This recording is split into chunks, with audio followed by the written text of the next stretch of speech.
Hello guys, in this video I'm going to show you where to read about Bimba y Lola in its own app.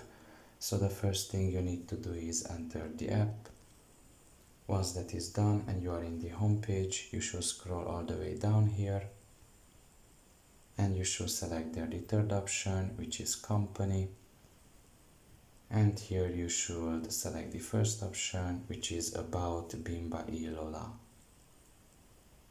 And here you can just set the language to English if you better understand it, and you can just read about the company here. First the group, you can select here like the activity, for example, you can read about it.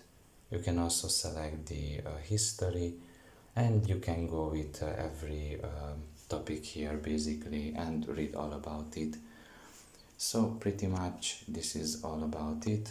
I hope this video was helpful to you. Thank you for listening and see you next time. Bye bye.